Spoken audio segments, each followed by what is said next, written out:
Only a few miles from Niagara Falls, one of the world's great natural wonders, is one of the wonders of the music world, the North Tonawanda, New York plant of the Rudolph Wurlitzer Company. It is one of the largest, brightest, cleanest, most modern plants in American industry.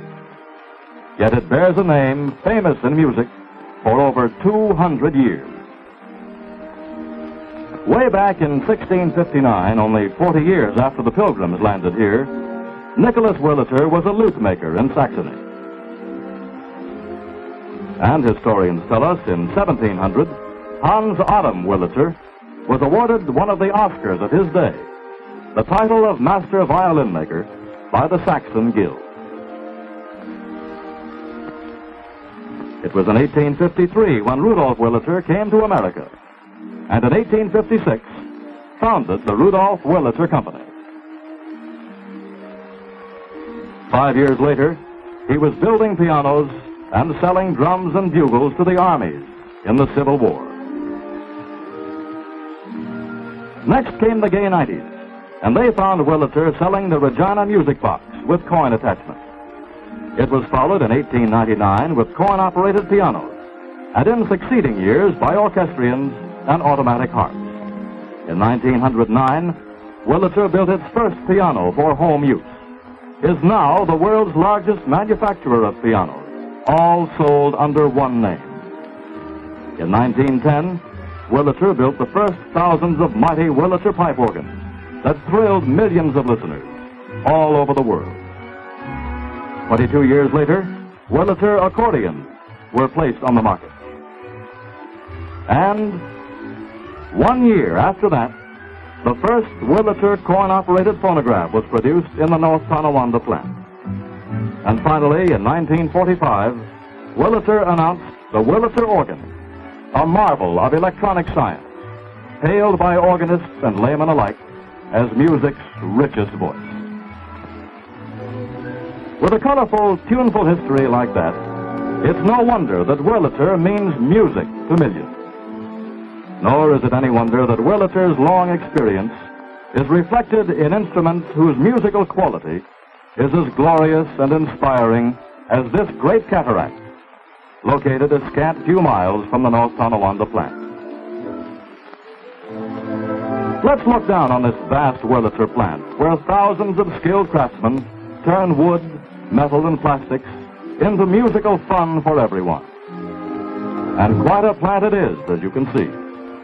Actually, it's nearly half a mile long, occupies a site of 43.5 acres, is served by 3 railroad sidings, and incidentally, adjoining the site is a substantial acreage made available to employees free of charge for vegetable gardening every summer.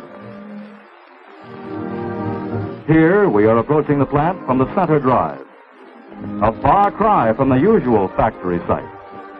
Green lawns, great hedges, and a profusion of flowers. Pretty hard to imagine anything but a quality product coming out of a plant like this. And now let's step into the plant and see just what does go into a new Wurlitzer, whether a phonograph, a wall box, or a remote control speaker. First stop, a word of greeting from Wurlitzer's Vice President and Plant Manager, Carl Johnson. Welcome to the Wurlitzer plant, home of the celebrated Wurlitzer coin-operated phonograph, or jukebox, as it is so fondly known throughout music-loving America. The first things that go into a Wurlitzer are not wood, plastic, or metal. They are inspirations of men of skill, men of long experience, of vision, the executive staff of Wurlitzer's North Tonawanda plant.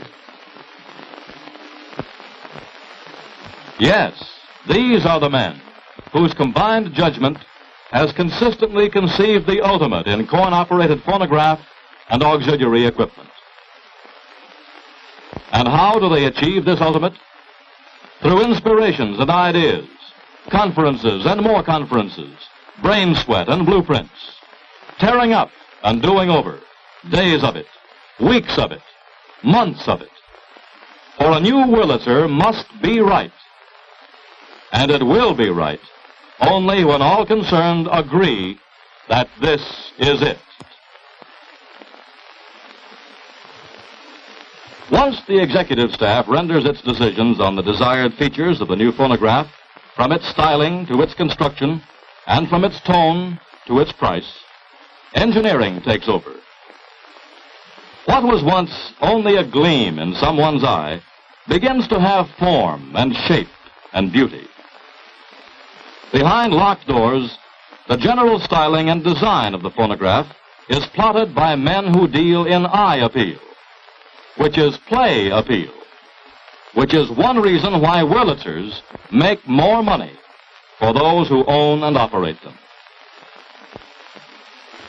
Over and over again, Wurlitzer designers have pioneered by introducing new materials and ideas into phonograph construction. There's a word that covers all this, and that word is leadership. Close by the design room, development engineers supervise the embryonic stages of the new instrument's engineering features as they first appear on drafting boards.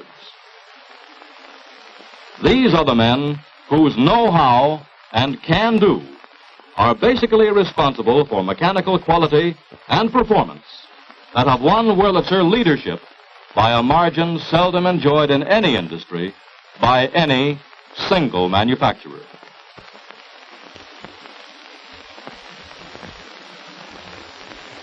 The first blueprints are ready for the metal model shop, where handmade models are produced to prove the efficiency of the mechanical components of the new phonograph.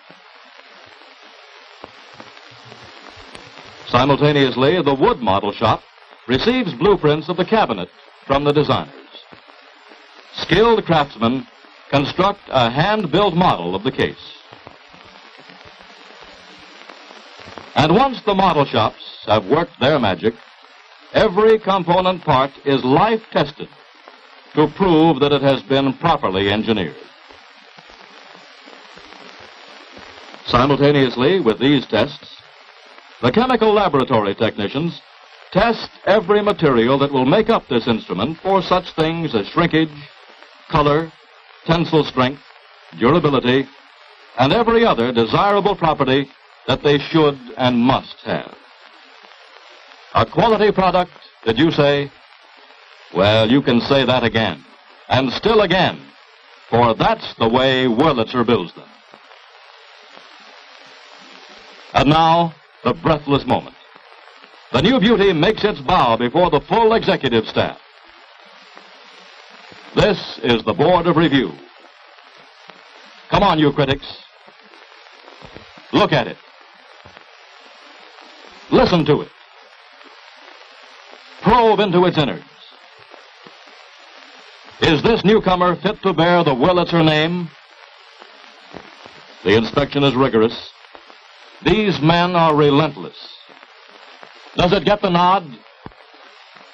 It does. It's ready for production.